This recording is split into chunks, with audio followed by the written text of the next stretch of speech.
Professor Dave here. Let's derive the quadratic formula. He knows a lot about all kinds of stuff. Professor Dave explains. For several tutorials, we have been learning how to solve quadratics. Some are easy. 4x squared equals 64 requires just a few steps. Working from the outside in, we divide both sides by 4, take the square root, and x equals plus or minus 4. If we take the same expression but add an x term, it gets trickier. We just saw how we can sometimes solve polynomials by factoring or by completing the square. But there are times when neither of these strategies will be especially easy or even possible to perform. In general, it would be nice to have another method where we can solve by brute force rather than having to perform some algorithm. We need an equation where we can simply plug in the coefficients of the expression and get the solution. Fortunately, there is such an equation. It's called the quadratic formula.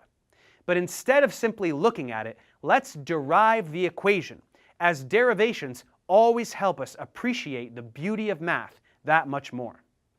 Let's start with a general polynomial equation, ax squared plus bx plus c equals 0, where a is not equal to 0. Let's try to complete the square, just as we learned before, but with this general form instead of a specific example. Remember, the first thing we would do is divide everything by a, because it's easier if there is no coefficient operating on the x squared term. That means we get x squared plus b over a times x plus c over a equals 0. Then, as usual, we bring the last term to the other side of the equation. Now remember that in order to complete the square, we take this term, cut it in half, and then square it. It may seem trickier with variables instead of numbers, but it's really the same thing. So we get b over 2a, since dividing by 2 just puts a 2 in the denominator.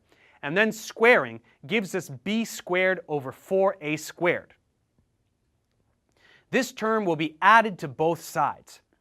Now on the left, we have a perfect square, so let's factor it and get x plus b over 2a quantity squared, while on the right, we can multiply c over a by 4a over 4a, so that we end up with the same denominator for both fractions, allowing us to combine them into one fraction. Now we can take the square root of both sides.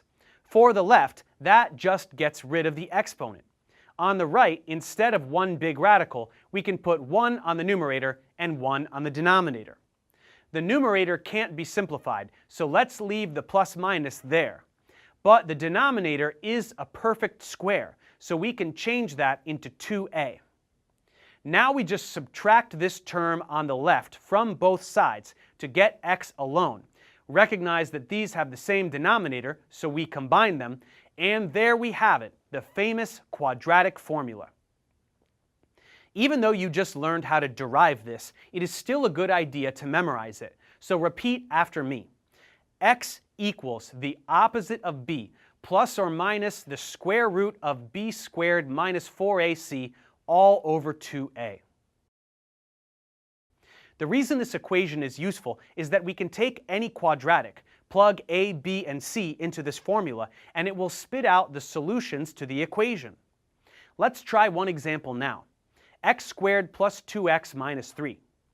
Now, we should be able to see from our knowledge of factoring that this can easily be expressed as x minus 1 times x plus 3, meaning that the solutions are 1 and negative 3.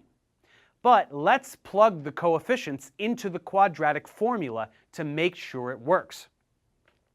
A is 1, b is 2, and c is negative 3.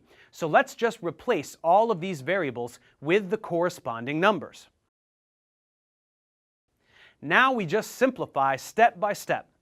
Let's combine everything under the radical to get 16. Take the square root, which is 4, and now we have two answers. Negative 2 plus 4 over 2, or negative 2 minus 4 over 2.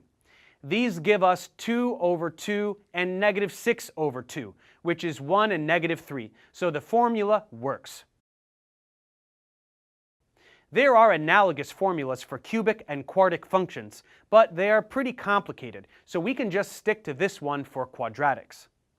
Remember, this can be used for any quadratic, so when factoring is impossible or you just don't feel like doing it, this formula will be your friend.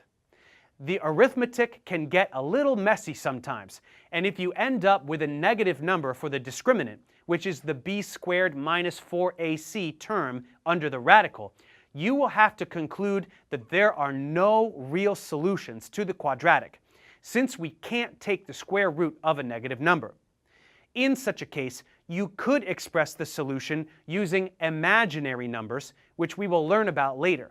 But whatever the case, if you prefer this method to actually completing the square yourself, then memorize the formula and plug away. Let's check comprehension.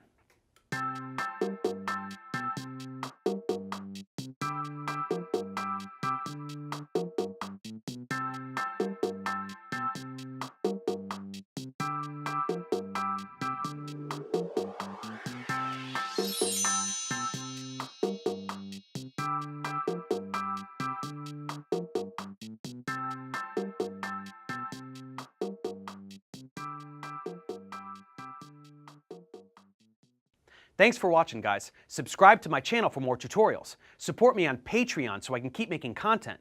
And as always, feel free to email me, ProfessorDaveExplains@gmail.com.